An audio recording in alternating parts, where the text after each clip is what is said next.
Mais um passo dentro da nossa série Faça Melhor. Nós estamos conversando sobre trabalho, vida e missão. E a gente tem lembrado ou feito algumas descobertas bem interessantes a respeito do nosso trabalho. Essa é a nossa tentativa de conversar.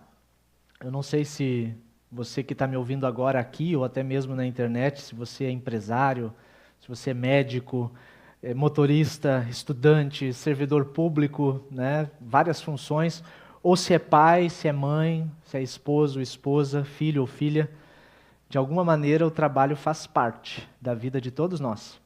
E quando a gente compreende o propósito do trabalho, aí nós conseguimos fazer o nosso melhor.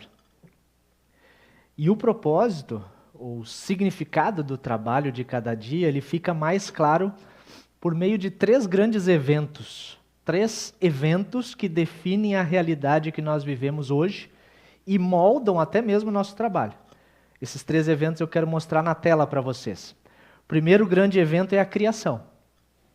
O Senhor Deus tomou o homem e pôs no jardim do Éden para cultivá-lo e guardá-lo. Isso significa que Deus formou o mundo em que nós vivemos. Isso tudo que os nossos olhos veem, e até o que a gente não vê, não é fruto do acaso. Deus fez todas as coisas de um jeito perfeito. E esse Deus é um Deus que trabalha. Ele nos fez para o trabalho. O propósito do ser humano no jardim era cultivar o jardim, era guardar o jardim. Então o trabalho não é uma maldição, mas é uma bênção. O trabalho é um presente de Deus e faz parte da nossa natureza, da nossa identidade. Deus fez cada ser humano de um jeito diferente. Basta a gente olhar para os lados e ver que nenhum é igual. Com habilidades, com dons diferentes. E quando trabalhamos juntos, nós nos completamos um ao outro. Esse é o primeiro grande evento. Mas existe um outro evento na nossa história, a história da humanidade, que nos revela um pouco mais sobre a realidade do trabalho. Nós chamamos esse evento de queda. A queda é a desobediência humana. Deus tinha feito tudo de um jeito perfeito, até mesmo o trabalho. A terra produzia coisas boas para a alimentação, para o prazer do ser humano. Mas quando a humanidade decidiu pelo caminho da autonomia, Deus disse que haveria consequências. O pecado deformou toda aquela beleza e perfeição criados por Deus. O pecado afetou os nossos relacionamentos, afetou a natureza, trouxe desordem na ordem criada por Deus. O pecado afetou diretamente o trabalho também. Maldita é a terra, por sua causa, por causa de Adão, Deus está dizendo, com o suor do seu rosto você vai comer o seu pão. A partir da queda, a terra começou a produzir também as ervas daninhas, e agora cultivar dá muito mais trabalho. Antes era prazeroso, agora é com suor. O trabalho é uma dádiva, mas com o pecado ele se tornou difícil. Desde a queda, precisamos de muito mais esforço para alcançar menos resultado. Porém, existe um outro grande evento na história que molda a nossa perspectiva do trabalho. Nós chamamos esse outro grande evento de redenção. Redenção é o que Jesus veio fazer. Ele veio nos salvar da maldição do pecado. Nós estávamos perdidos, condenados, mas Ele veio ao nosso encontro, Ele nos salvou, nos resgatou. Ele é a palavra de Deus encarnada, é a palavra feito gente. Por isso, a palavra reforma. Cristo reforma. Forma de novo. Ele nos resgata das trevas para a luz e nos dá novas perspectivas. Jesus reforma até mesmo a realidade do trabalho, porque agora Ele nos oferece uma outra perspectiva de tudo que nós fazemos no nosso dia a dia.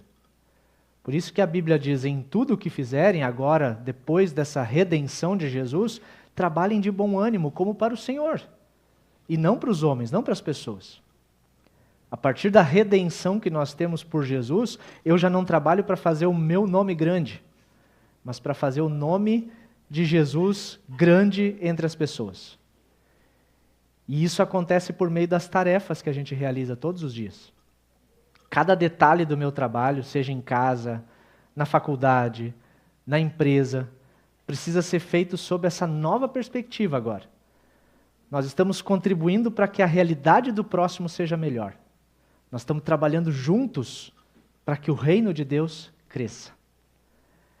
Por que eu estou dizendo tudo isso? Porque tendo isso tudo em mente, o que está resumido aqui na tela, a nossa atenção se volta hoje para o aprendizado que vem das formigas, das formiguinhas. Pequenos insetos que nos dão grandes lições. Nosso texto hoje disse assim: preguiçoso, aprenda uma lição com as formigas. Elas não têm líder, nem chefe, nem governador, mas guardam comida no verão, preparando-se para o inverno. Só esse trechinho. É sabedoria de Deus, registrada na Bíblia por meio de Salomão. Esse termo preguiçoso é o que hoje em dia talvez a gente chamaria assim de folgado. Né? Ô seu folgado, presta atenção e aprende com as formigas. Essa é a ideia do texto. Por quê? O que a gente tem para aprender com as formigas? Vamos pensar um pouquinho juntos o que nós podemos aprender com as formigas. Existem muitas espécies de formigas e elas estão presentes em todos os continentes, só não estão nos polos. Polo Sul e Polo Norte não tem formiga, mas o resto, no mundo inteiro, tem formiga. São capazes de carregar, até onde eu pesquisei, até 20 vezes o próprio peso. Imagina, é o sonho de todo crossfit, né? O pessoal que puxa peso, quero ser igual a formiga, quero carregar 20 vezes o meu peso. Acredito que em algum momento da vida você já parou para olhar um trilho de formigas. Alguém nunca fez isso? Um trilhozinho daquelas formigas cortadeiras, né? E talvez já tenha tentado, assim como eu na infância, interferir no caminho das formigas, né? Porque a gente não basta a gente olhar as formigas, a gente vai lá e tenta tapar o buraco, né? Ou colocar uma coisa na frente, vamos ver como é que elas vão se comportar. Uma coisa que a gente pode aprender com as formigas é a proatividade. Aquele que é proativo não precisa ser mandado. É aquele que tem capacidade de tomar pequenas decisões que vão impactar positivamente a rotina de trabalho. E na descrição bíblica, as formigas não têm chefe, elas não têm governador, mas elas trabalham superando as dificuldades. Quando você coloca um obstáculo no meio do trilho das formigas, eu já fiz isso. Muitos estão rindo porque já fizeram também, né? Elas não esperam a formiga-chefe chegar para lhes dizer o que tem que fazer. Elas não ficam paradas assim, olha, agora vamos esperar para ver o que o nosso chefe vai dizer que a gente tem que fazer aqui. Na mesma hora, elas dão um jeito, fazem um desvio e continuam fazendo aquilo que se propuseram a fazer. É isso que a gente chama hoje de proatividade. O preguiçoso do texto bíblico, o folgado, é aquele que descansa antes de ficar cansado. Conhece pessoas assim? Eu preciso descansar antes mesmo de ter que ficar cansado do trabalho, né? É alguém que quer desfrutar, quer ter o prazer antes de trabalhar. E as formigas são o oposto disso. Elas assumem a responsabilidade pela sobrevivência da sua colônia e trabalham o máximo possível durante os dias quentes, para que quando chegarem os dias frios, como hoje, a colônia tenha o necessário para a sobrevivência. E aqui a gente já pode aprender uma outra coisa com as formigas. Além de serem proativas, elas têm um propósito. A gente está vendo isso no texto. Elas trabalham muito a fim de juntar comida para o inverno. E o mais interessante é que a maioria das formigas, elas não vivem muito tempo. Elas vivem pouco tempo. Aquelas que juntam a comida durante o verão, provavelmente não estarão vivas quando o inverno chegar. Elas estão trabalhando, mas elas nem vão comer aquela comida que está sendo guardada no formigueiro. Existe um senso de coletividade, de comunidade. O meu trabalho agora vai impactar a próxima geração. Vai ser fundamental para aqueles que ainda estão por vir. As formigas trabalham por um propósito que vai além de si mesmas. Elas deixam um legado para as formigas que ainda vão nascer. Faz a gente pensar, né? Além de serem proativas e terem diante de si um propósito, as formigas nos ensinam a sermos organizados, a ter organização. O próprio Deus na Bíblia se apresenta como um Deus de ordem. Porque quando ele cria, ele não cria primeiro o ser humano porque não teria nem onde colocar o ser humano. Vai colocar o ser humano vagando no espaço, não dá.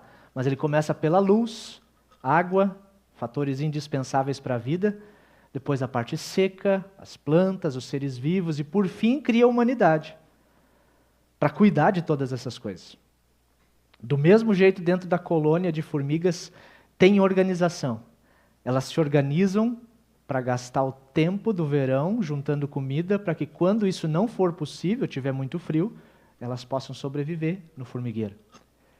Existe um planejamento em execução, é uma temporada de trabalho, é uma outra temporada de recesso dentro do formigueiro, usufruindo dos recursos que foram conseguidos no tempo do trabalho. E essa organização envolve, bom, não que as formigas façam isso, né, mas a gente pode aprender olhando isso. Envolve planejamento, envolve estabelecer prioridades, envolve boa administração do tempo, envolve guardar recursos. Tudo isso faz parte das nossas organizações. E olhando para as formigas, a gente pode pensar um pouquinho a respeito disso também. Uma última coisa que o texto em si não diz, mas a gente pode perceber daquilo que a gente conhece das formigas, elas nunca trabalham sozinhas. Formigas não trabalham sozinhas. Nós precisamos trabalhar em equipe. Porque a formiga sozinha ela é um inseto muito frágil. Só que em grupo, ela se torna forte. E nós somos do mesmo jeito. Nós temos a tendência de achar que nós somos fortes, mas na verdade, sozinhos nós somos fracos e frágeis. E o nosso trabalho sempre vai ficar melhor se for possível ter a colaboração, a participação de mais pessoas. Fiquei pensando, as grandes invenções que nós temos hoje, que nós fazemos uso no dia a dia, tanta coisa aqui mesmo que a gente está usando agora, que foram inventadas da tecnologia e tudo mais, essas grandes invenções, elas não nasceram prontas. Surgiram de uma ideia e depois teve muito trabalho de muitas pessoas diferentes até que o produto se tornasse possível, viável. É várias pessoas trabalhando juntas. E às vezes nem estão na mesma geração, mas elas estão trabalhando numa mesma ideia. E estão semeando, e estão plantando, e estão colhendo e fazendo o seu trabalho. Dá só uma olhada nessa imagem. É uma foto real. Não sei se dá para ver bem aí de onde vocês estão. É uma espécie chamada de formigas de fogo. Quando elas estão diante de uma dificuldade enorme, um abismo que nenhuma delas sozinha seria capaz de transpor, elas vão se unindo e fazem uma espécie de ponte viva. Uma ponte de formigas para as próprias formigas passarem. E aí juntas, elas são capazes de vencer os obstáculos que se colocam diante delas. A gente tem muita coisa para aprender com formigas. Quando vocês olharem para o formigueiro de novo, tentem lembrar do que a gente pensou hoje. Não é só o medo de que vai picar, né? O que vai acontecer. Deus quer nos ensinar também por meio das formigas. Ele disse isso na Bíblia. A sermos proativos, a termos um propósito, a nos organizarmos para isso, trabalharmos junto com outras pessoas. São ideias que a gente pode tirar das pequenas formigas que a gente encontra por aí. Já que o nosso tema é trabalho, né? E a gente vai continuar falando sobre isso, mais 2 finais de semana ainda. Por hoje eu vou encerrar aqui, mas dizendo assim, qualquer semelhança de tudo isso com uma congregação, com uma comunidade de fé, não é mera coincidência. Qualquer semelhança não é mera coincidência. Tem muito disso que a gente faz e precisa fazer do mesmo jeito. Para refletir e praticar, 3 coisas. A vontade de Deus é que você trabalhe com ânimo. Por causa de Jesus, pela fé, em tudo que você fizer, faça sempre o seu melhor. Dê o seu melhor. Para crescer em qualquer área da vida, é necessário dedicação e esforço. Não existe atalho. Os atalhos não levam para o mesmo lugar. Dedicação e esforço, suor faz parte do crescimento e do nosso trabalho. E por último, proatividade, propósito, organização, trabalho em equipe. 4 coisinhas, né, que foram lembradas hoje. Lições que as formigas trazem para todos nós. Amém.